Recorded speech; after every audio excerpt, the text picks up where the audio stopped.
right, here we go. Today's topic, it's a webinar with George Winterling, and it's on how to work with affluent clients. And this should be a good one to capture some good insights from all of George's background and experience, 45 plus years. So let me go ahead and share this screen in case you need some notes to run with, George. That would be good. And this is off of your slide that you sent me. Okay. Let's see here. Hold on, here it comes. There it is. Can you see that? Yeah. Okay. So Let's that's just the title. Here we go. This is just basically, I kind of consolidated your notes into like 4 pages, George. Okay. So then you can kind of run with what you want. That'll help me because I was looking at it on another screen. That's good. I guess my point was the most important thing you can do is to try to look at things from the client's point of view. You have to kind of put yourself in their place and figure out where they're coming from and why they called you and what they really want. If you can do that, and it's a hard thing to do, that's probably the best advice I can give anybody, and that's on any client, whether they're wealthy or whether they're billionaires or just normal millionaires that we deal with. You have to try to understand where they're coming, where they're coming from. And with the internet, we were talking, I guess what you guys are talking about, we deal with some extremely wealthy people. I mean, back in the 80s and 90s, we had the beginning billionaires. And, they're building these acre estates under air, and they're a different group of people. They can buy it, and they can buy anything. And times were different.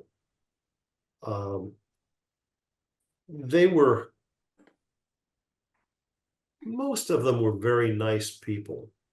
But they got that way by doing business. And today's billionaire, boy, that's a different thing. That's something that I really haven't dealt with all that much. When I do something for a client, I try to work with them. I work as their partner. It's very hard to do that with these extremely wealthy people today. They have so many people insulating them from you. And I walk away from that. What I do is a very personal thing for them. I'm learning about them, their families, how they live in the house, how they entertain, and I have to deal with them. And when I can't, my rule is walk. I just did that with, how do I say this? I don't want to say names, but they're a big investment company.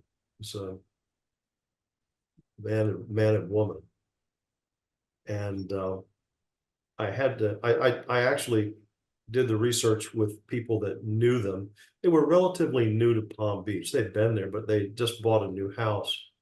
To give you an idea, they were tearing down parts of the house that no one would do. Just wasn't exactly what they wanted. I had a telephone conversation with her, and she was asking if I, would be comfortable working with her design team. I said, yes, of course. But I would like to take a look at the property and walk it and so forth. And when I researched her, and both of them actually, and talked to friends, and they said, please stay away. They're not, it's not going to end well. And I had to figure a way to have her not call me back. And I just called her by her first name and treated her like I would treat anybody. That upset her, and I never heard back. That's how these people work. And Hey, George, sir, I got something happened to me last night that maybe you can add to. I want to make a comment and then see if I'm understanding what you're saying. So, my comment is, I've heard in the past that there's like 12 wealthy areas in the United States. You know, you and Scott are near them. Mark is near them. Mike and I are not. Mike's in Kansas City. I'm in Owensboro. We're not near the wealthiest parts of the country. That's my comment, and I'm open to anyone's opinion on that. Secondly, if I'm hearing you right, what I was curious when I got on this call and knew about this, what I was curious to find out is how you deal with that affluent client. And I think what I'm hearing is, well, first and foremost, you don't deal with every affluent client, any affluent client. You are going to stay in control. So there are certain affluent clients that may have multiple gatekeepers, and you're going to just walk away. absolutely. And that's fine. I just want to make sure I understood that. That's great. I feel the same way. And I'll lastly say, last night, we're in our 26th year of business. We do reveals for every single job, which I think all of you know what that is. Show up after dark, focus, walk around with the client, have the move the bus moment, sometime in multiple times in different areas. It's all fun. It's a party. It's very joyful. And oftentimes I am telling them I need to go home. You know, it's late. Well, one time in my career, and I won't talk about that one, but last night I met with a client who, for Kentucky, is probably pretty affluent. And the last time I had a client like this was in 2002, so I forgot how to act around them. We turned the lights on. Well, first of all, I was focusing everything for about an hour, and I had my boss with me, so he was inside with them, keeping them company. But she's head prosecutor for a county, and he's, just family business, and they get up early. And they, right off the bat, he said he wanted the abridged version. Well, that went right over my head, because once I started focusing, we're passionate about what we do. And I was focused on doing that, trying to move the men along. So I was sensitive to their time. But then when I invited them out for the move the bus moment, the passion took over, and I'm talking to them, explaining, whereas my boss was sitting there. When we got in the car, he said, Chris, you probably should have turned them on and just said, are we good? Do you have any questions? And ended it, if that's what they wanted. Give them that choice, right? So I got an education last night with these affluent people. Sometimes they don't need for you to walk around the property, and they don't care. Okay, looks good. You're just, he even said at the end of the meeting, George, I can't remember verbatim what he said, but the nutshell was, Chris, I want to be nice about this. I can't. He said something like that, but I'd said I wanted the bridge version. We got to get up at 5. So maybe when you do these in the future, be attentive to that. But it's just not my nature. And I realized affluent clients, they don't always need that full blown reveal, because they just, they spend 10 grand like I spend a dime. It's just, for them to write a $40,000 check for some lighting in their backyard, it's just another thing.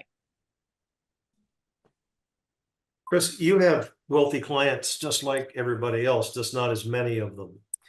And my God, there's some very wealthy people all over the country. But it's the point I was going to get to is just what you made. And it's the first thing that I try to say in this whole deal. You have to understand the client from their point of view, really, whether they're billionaires or whether they have a trailer park. And especially if they are wealthy because they're used to giving orders and their time is so valuable. But any of us, if you can put yourself in the client's place and see things the way they see them, you're miles ahead. And with the wealthier clients, you can do that over the internet a lot. You can generally, you know somebody, all of my work, 99% of my work is referral. Okay. I don't advertise. I never was successful with it. And I've been small for the past 30 years. And I know who these clients are, and I'll find out about them. Do they pay their bills? How do they pay? Well, I can give you stories. And people have stayed away from it, but learning about them. And then you have to find out what they like. What do they put their value in? And you can find that out about their friends and neighbors. You know, how do they live? How do they party? Just what are they like? And, you know, if you know that going into, you know, say you're doing I don't know, a $20,000 job, $30,000 job. Suppose you know what the guy's business is. Suppose you see that, oh, I heard you did this and that, without getting too personal. You're not trying to be their friend, but you're trying to be friendly. You're trying to let them know that you took the time to know something about them and that you care how they live. And maybe they'll open up to you and tell you about it. That's where I was going with it. Hey, George, I got a question for you with regards to expectations. How do you determine what their expectations are on the front end, like when you first meet with them? Or do you have a process for that? Well, I've looked them up on the internet. I've already gone to Google Earth and looked at their house. I probably know who their neighbors are, whether I've met them or not. I know what kind of, you know, what kind of cars they drive. Do they have kids? You know, I'm asking a lot about them. I want to know about them. I don't want to walk in cold. Have I done it? Sure, we all have. But if there's something we can find out about them, and there's another reason for this. Wealthy people, business owners, well, we're all about generating leads. You know, I did a lot of work. People would call me in to do their house, and I'd find out, oh, what does your husband do? Because usually I'm talking to the lady at the house. I'd say, your husband's in real estate or this and that.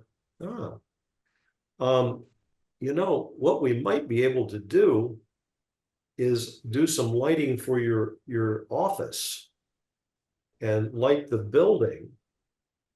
And, you know, by lighting the building, we might be able to do a better deal for your home, implying that it would be a tax advantage to do the building. Might be a little more overexpensive. Put the design fee in the office and not do a design fee, or just working something out in the house. And you generate 2 jobs out of 1. I was very successful at doing that. And getting double work. Is it, you know, how they do their accounting? I don't care. But, you know, if the company hires me, well, I might do a little bit at the house. As long as I got paid for the house too, I didn't care. I didn't care what. We'd work it out. Of course, again, that was 30 years ago, 20 years ago, 10 years ago. But you can do that. And if they do have a business, it's a great way to go after. You're learning about it. And that might be something you already know. Do they pay their bills? What's the reputation? Do you know the electrician that deals in their house? Do you know the plumber? Do you know the handyman, the contractor, the carpenter? Are they paying their bills? What can you find out about them? Good. I've only been not paid that I can remember 4 times. 2 of them I got suckered in by people, and I don't mean it in any derogatory way, but they were devout Christians. And they were telling me how good they were, and I bought into it, and I got burned.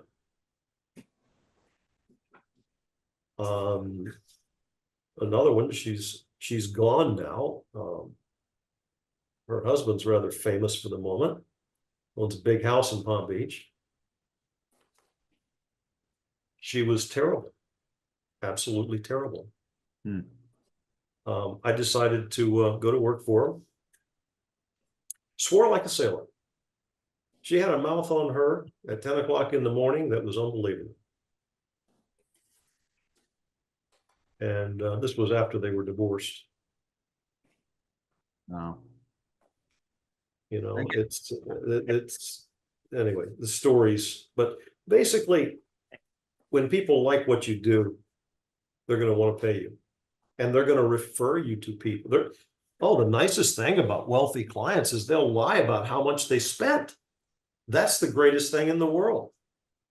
Oh my God, I heard some of the fees that I was getting was like, this was neat. This was really fun, because they bragged. They did my work for me.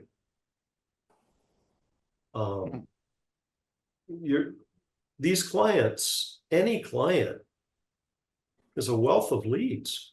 They love what you do, and you just basically ask them, or they'll have a party or do something. They'll tell you who their landscape architect is, who their decorator is, who their contractor is. Gosh, each one of these people are just a wealth of information. I have another question for you, George. Do it. Sorry, I'm not trying to. No.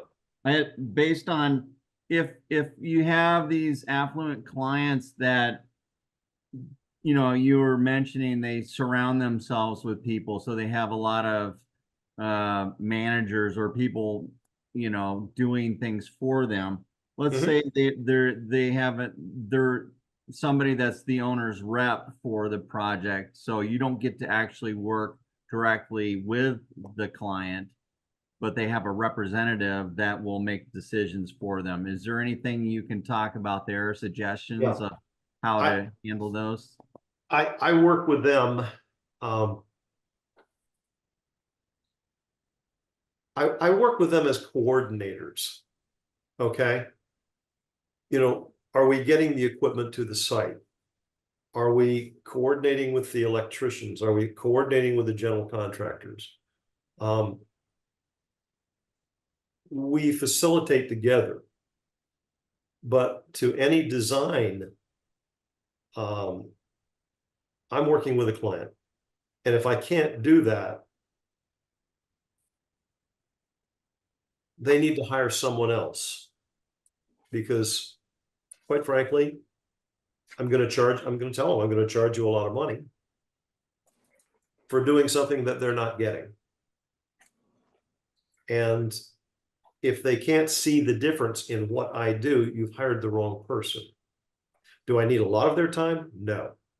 But generally, the lady of the house is the one you're going to be dealing with. I'll give you a for instance. The guy that owns the Redskins. I dealt mostly with his wife. And I didn't deal with her that much, but I made darn sure that I did everything she wanted.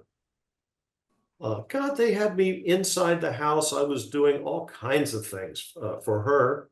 Was doing her bedroom area. I was doing her sitting room. She had the most beautiful playroom that you've ever seen, adjoining the master suite. And she would bring me in to do that. And I would do it and then get back to work. But I always worked through her people. And we had a good relationship. But when you don't have that, I'll tell you who the guy was. It was Dan Snyder. Everybody, no, he was had a reputation people didn't like. He was a great guy because I understood what he wanted. He was to the point.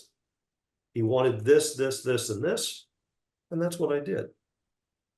I only spent maybe an hour with him at the house at night, going over the final thing in the cold. It was freezing.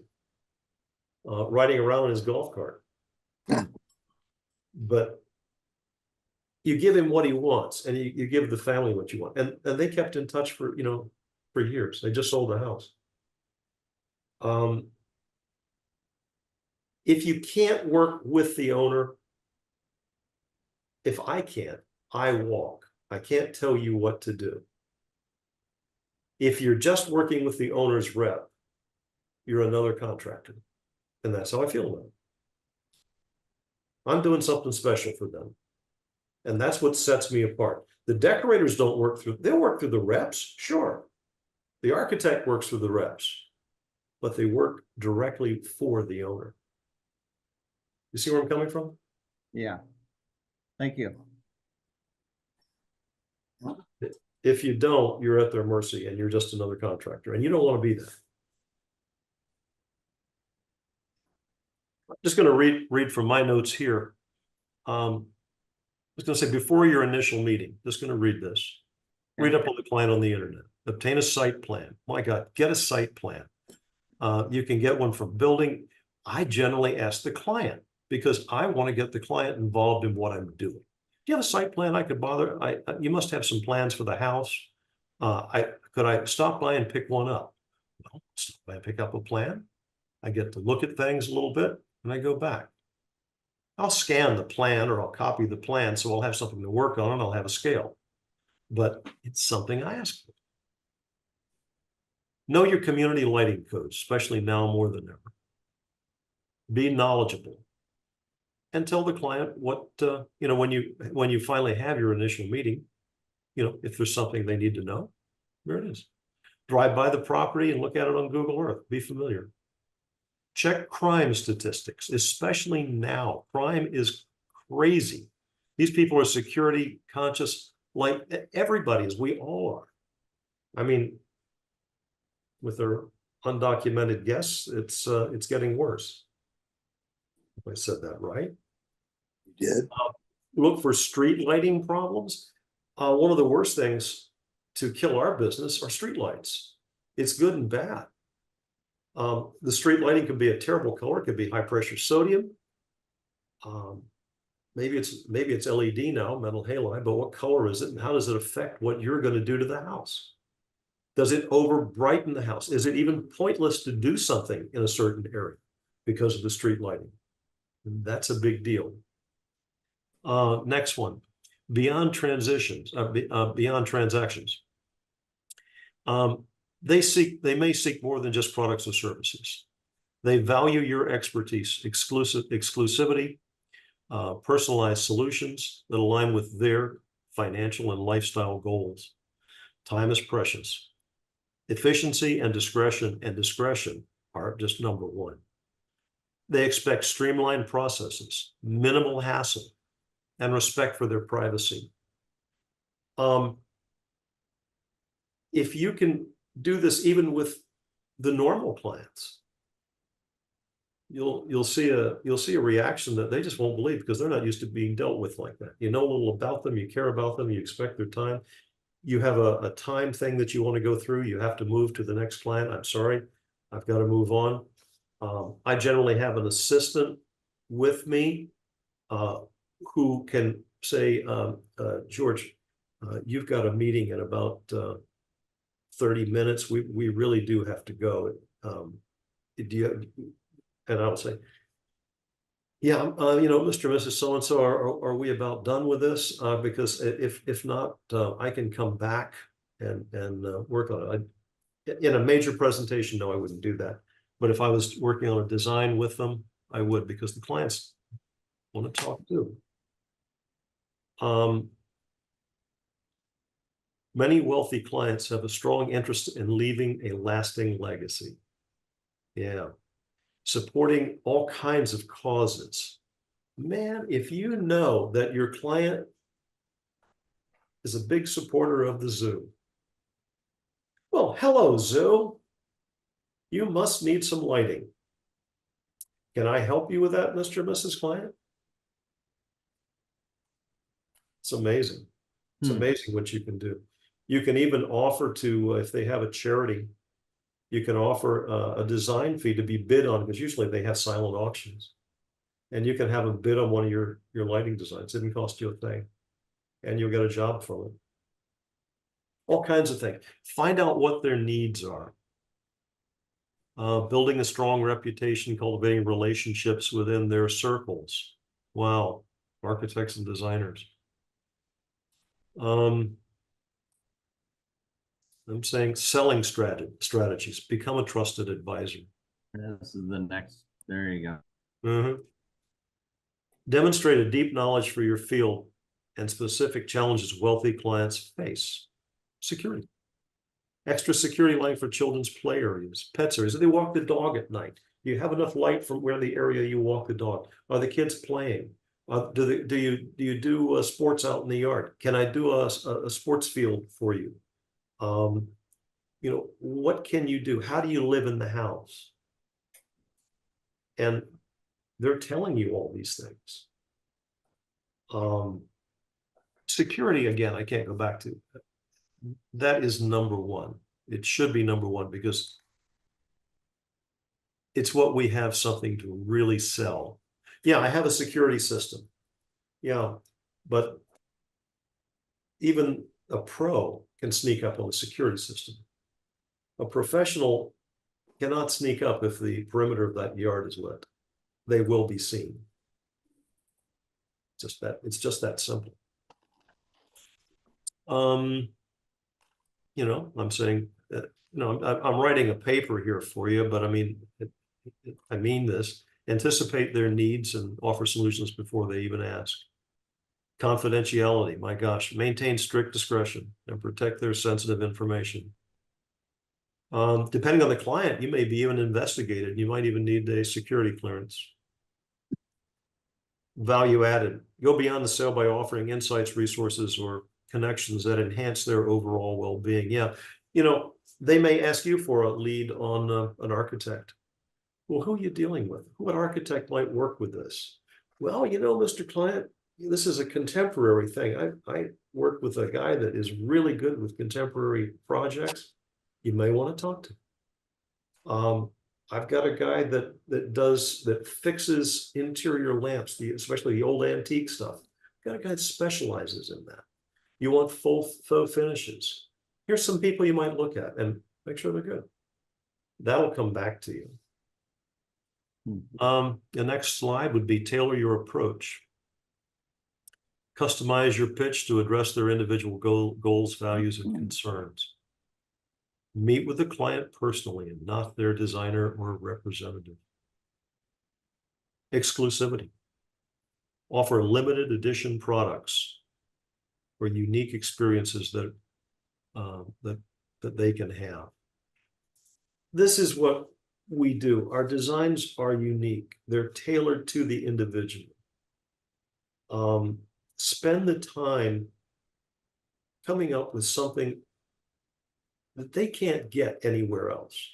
Anybody can light up a damn tree. Anybody can put a light under. What are you doing that's different? Sure, you're using excellent equipment. Don't make it about the equipment. Say, look, this is nice. It's guaranteed, but we hide the equipment. We don't want you to see it. We want you to see the effect, and that's what we're doing. Highlight how your offering aligns with their interests and goals. It's touchy, but you know, you may find out, again, we talked about that. Do they have a, you know, are they building a golf course? Are they doing something? Or the board of a zoo? Yeah, that happened with me. You know, sometimes you can light their home and office. Well, wealthy clients, networking. I'm a sporting clay shooter. I shoot clays because I'm a lousy golfer. And besides, I'm not good enough to belong to their golf clubs. It's too expensive. It's their social club. I can't afford it. If I could, I would. It's you may find out if they belong to the Republican club. Young Democrats, young Republicans, whatever they belong to, you may go to lunch there.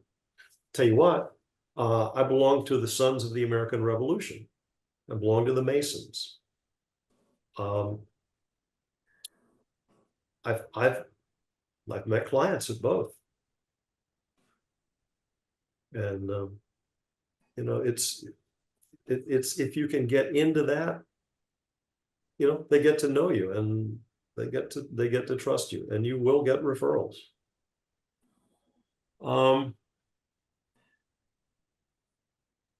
Well, and the other thing too, you've got to be a professional, and you can't show up. You can show up, you don't need to be in a Cadillac or a Mercedes, but your car's got to be clean. It shouldn't be a pickup truck. You should present as a professional, especially to wealthy people. You don't want to oversell it. It depends on the level you're at. At one point, I was doing a lot of work with clothing designers. I got passed around pretty well, and I went from a Cadillac to a Mercedes. The Mercedes hurt me with the smaller clients, scared a lot of them off. I would have gotten a lot more smaller jobs had I not gone to that. It was only a 300E. The larger clients, not a problem. You're a professional. Because most of the professionals and the big architects, the big interior designers and all were driving expensive cars. Some even Rolls's. So it worked and it didn't work. You've got to find your niche.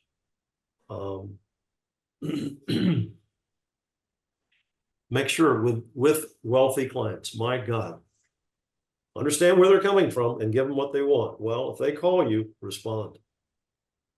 They want instant, they have no patience for the most part. They want instant response. Stay in touch with them. Don't annoy them. Send them a text every once in a while. Send them an email once in a while. Just thinking about you, whatever. And if they do something for you, make sure you send them something and thank them. Let's see what else I've got here. Additional tips. Understand their motivations, what drives them, and what their fears are and aspirations. Where are they going? What are they afraid of? What are they doing? It goes right back to learning about them. And listen. Pay real close attention to what they're saying. Listen. And do what they want. Do what they tell you.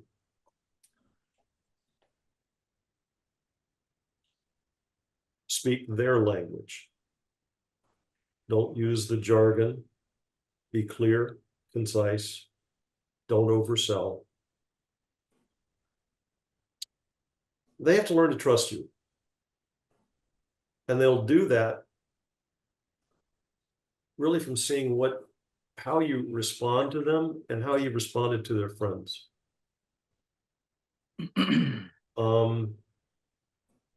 I guess the last of it's partner with experts, collaborate with other professionals, architects, landscape architects, designers, contractors, construction superintendents. They are referral sources. And again, the last thing I put in this, again, the most important thing to remember about dealing with high net worth clients is to try to see things from their point of view. I can't stress that enough.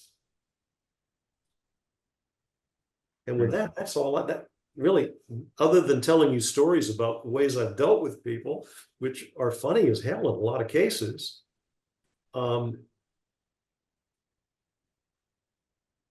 I think I'd like to hear from you guys and what you've done and what worked with you. Let me go back to this screen. There we go. Yeah, anybody have any questions or thoughts or experiences that you've gone through that maybe George can talk about here? Laugh with you, Will. I just shared mine earlier, so I'm willing to hear somebody else's. How about you, Joe? Do you have anything with, I know you, being that you've been on the theatrical side of things, concerts, I mean, I'm sure, have you ever had to deal with any of the higher Oh, yeah. ranking goers? Well, Yeah. here's a funny story I like to tell, because if anybody's ever watched the Andy Griffith Show, it revolves around Raleigh, right? Raleigh, Right. North Carolina, supposedly. So we're playing Raleigh, North Carolina, Alan Jackson's first headlining tour in 1994, and Alan sneaks up beside me and he goes, "Hey, Joe, I know you're gonna go home and see your mama today." He said, "But we're going to go out and ride the Harleys around town. Is there anything related to the Andy Griffith Show in Raleigh? You know, I'm a huge fan." I said, "Well, unfortunately, Alan, unless you want to ride about an hour away up to Mount Airy, there's nothing really, unless you want to pretend, go to the YMCA and pretend that's where Barney gets his room." So I ended up telling him where the Harley shop was so they could ride over there and just hang out for the afternoon. But it's working with Alan, and we got to see Tim McGraw go from being an opening act to a middle band to selling out arenas himself over a 2-year period. And yeah, most of those guys are just so darn down to earth, humble in the country music business. Even Timothy Schmidt from the Eagles was playing bass with Dan Fogelberg, and Oh, wow. him and his wife were like 1960s hippies. They were so kind. She got lost at the Greek Theater in L.A. trying to find catering to find Timothy, and I walked her in there, and they were just so appreciative. That most of that music community, my gosh, they're just, man, what a bunch of nice people to work around. They love what you do. And Paul O'Neill, the guy who, God bless him, he's not on this earth anymore, with Trans-Siberian Orchestra, tried to outdo himself every year.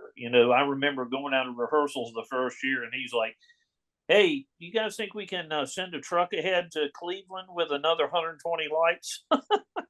No, we're playing theaters. There's no room. Wow. Like Right. a kid in a candy store, man. But most of those people just appreciate what they do. And, it's so nice. I think from my minimal time in 1988 selling cars, a guy taught me a valuable lesson. Find a common ground with the person you're talking to, whether it's something their kid enjoys, something they enjoy, whatever. My client, who I just closed a pretty good deal with tonight, George, is headed your way to their summer home down in Fort Lauderdale. And they're kind of bi-coastal. They spend part of the year up in North Carolina. So I picked up a deposit to install a job the 1st of August for them. But it's amazing. Some of these people, when you hit that common ground, it can be anything.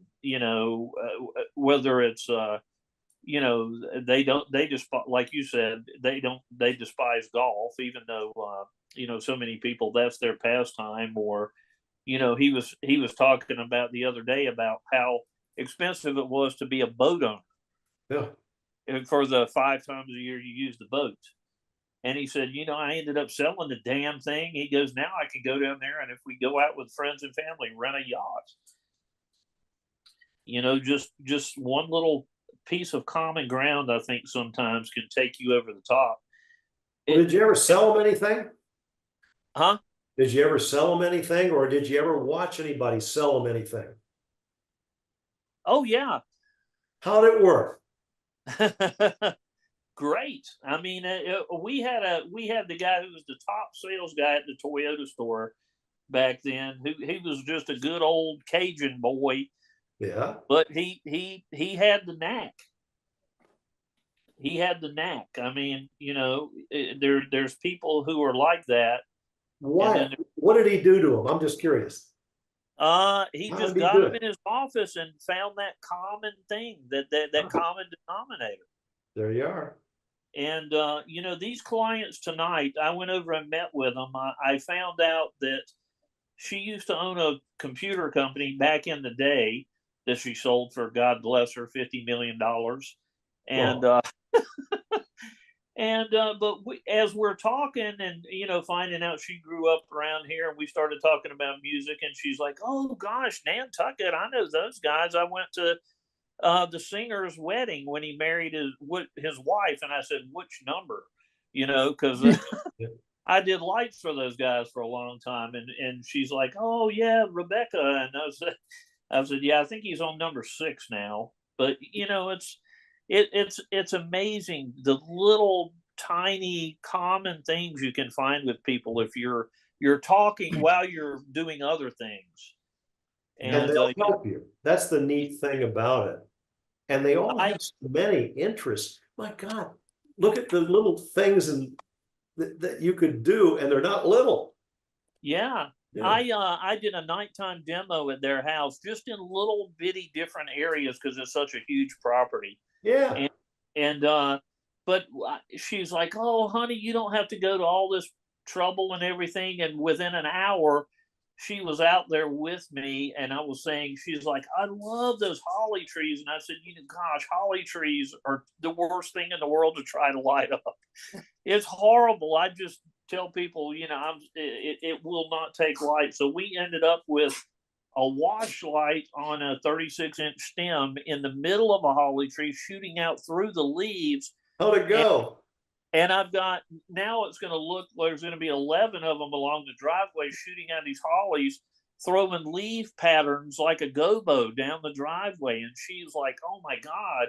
And I said, "See, that's why I wanted to get you involved. Now I've got some feedback from you and something, that you love." I found out, she loved she just wanted some little tiny bit of illumination because the person who stuck those nasty Vista can lights on these hollies, she was used to seeing that little bit of illumination on them.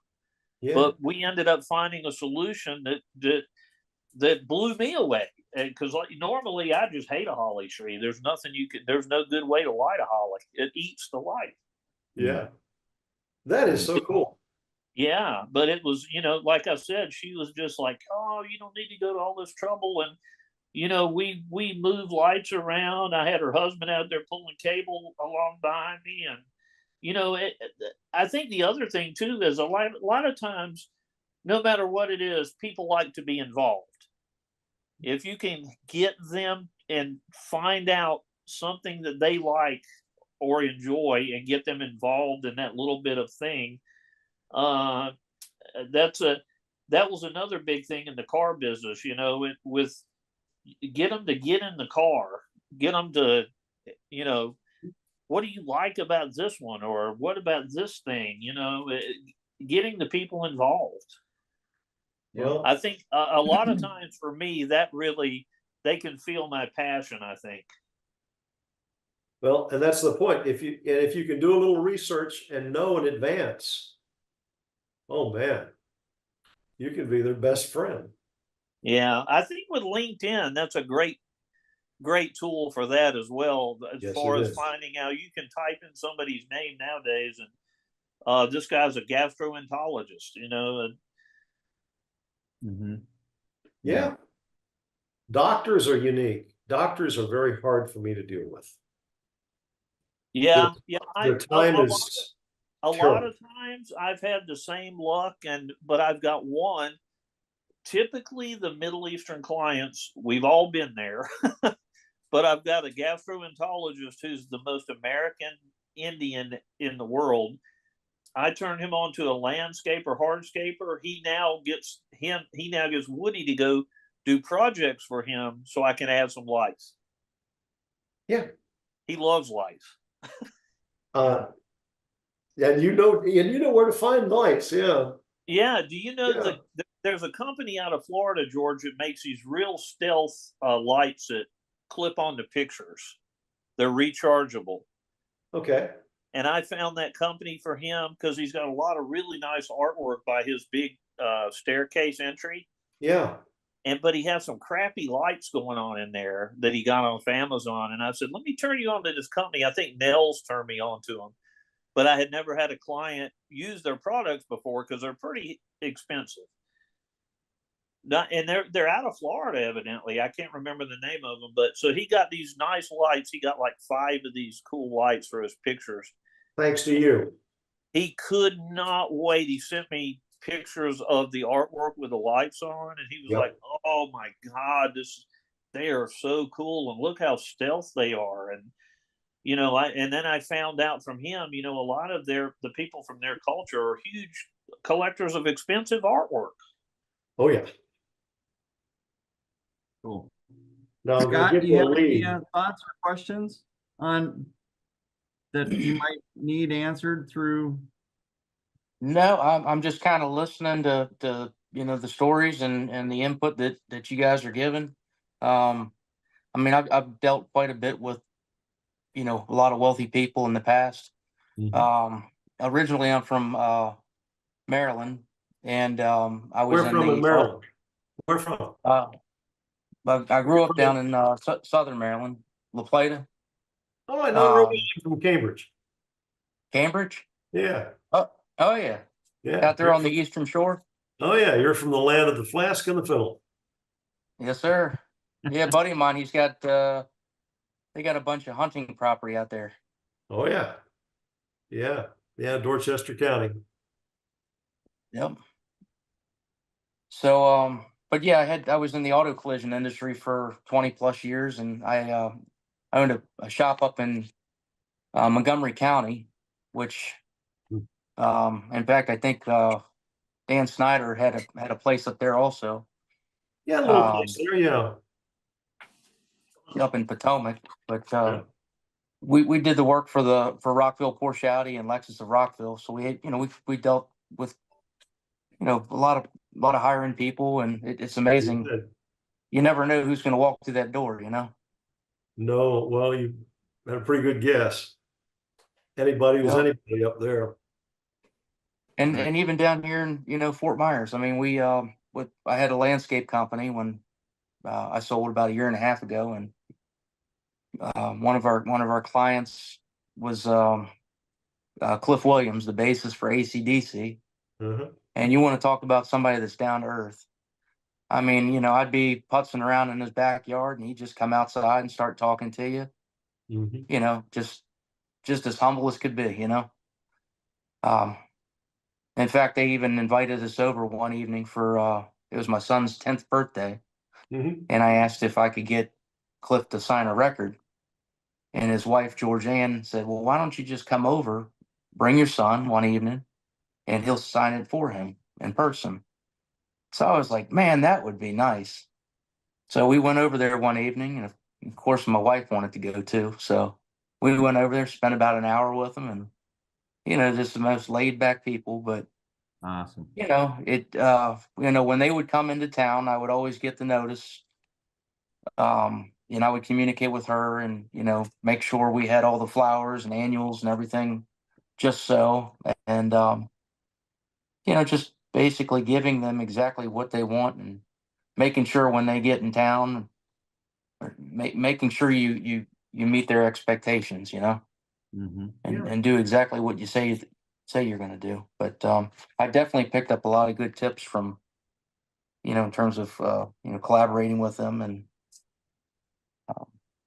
so, yeah, I definitely got a lot out of this class. Thank you. Good. Cool. Awesome. If you guys want to look at something interesting, they don't really do it anymore, but one of the guys that started Wendell Lighting, I used to work with. And it's framing projectors. And it's really interesting. Look up Wendel lighting. And then you know, there's something here on Lightelier that's got framing projectors. You're going to have a lot of fun with that.